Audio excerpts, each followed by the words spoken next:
Welcome to the final developer diary for F1 2010.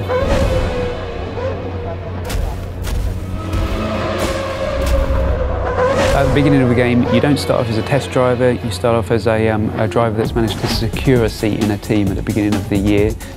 You know, in the real world, before you go to a track, before you start the season, you're fully aware with your team what the expectations are. Depending on the kind of difficulty level that you've selected, that determines the teams that are open to you at the beginning of the game. You always, as a driver, want to be beating your teammate. That really elevates you in the team. It also alerts the other teams to your ability. The garage is a key location in the game. You've got your animated crew working on your car, your race engineer feeding you intel.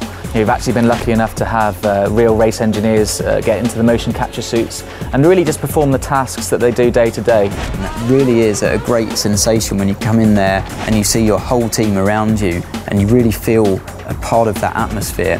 When you talk to teams and you talk to drivers, they don't actually do the level of car setup work you would normally see in a racing game. You're not going there with the wrong gear ratios, with the wrong aero for that circuit. It's up to the driver to just finally tweak the car to your style, not to make drastic changes. The expectations from the driver playing the game are the same as what they would be in real life, given your machinery. You know, at the end of the day, the teammate that you have is the only direct competition that you have through the whole season. There's a strange balance of having to work together, but also a desperate competition. Where it gets a little bit personal is when it comes to events like qualifying and the race, definitely, where you're just out there to beat him no matter what. Your agent, the media and the paddock itself are your feedback mechanism for how well you're doing in the game. The paddock themselves vary location to location. We've got Mike Paddock in Singapore, Melbourne's built in a park, and you're going to see the key buildings. So the paddock's going to get busier, more press there, more pit girls hanging around, more rival drivers interested in you, the better you do on the track. We've got two different types of media in the game. You've got the impromptu media and you've got the press conference. When you speak to the characters in the press conference, it's usually about your race weekend performances.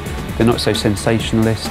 It's an easier ride for you, definitely, but it's still a moment of celebration. Impromptu characters hanging around the paddock lane, they're always willing to take your first comments when you come out of practice, qualifying and race. The hardest thing, I think, is that if you've had a bad result, then you have to speak to the media and you have to remain calm and always say the right thing. You have to be a little careful of what you say to the media. Sometimes you'll say things in the heat of the moment. You're the only one that you can blame at the end of the day if you slip and open your mouth and say something you shouldn't have. When you finished on the podium, it's 1, 2, 3, you can tell the press conference characters all about the race weekend. Those are all of the things that I want to try and portray in the game as what happens in real life. Way beyond any computer game I've ever played before.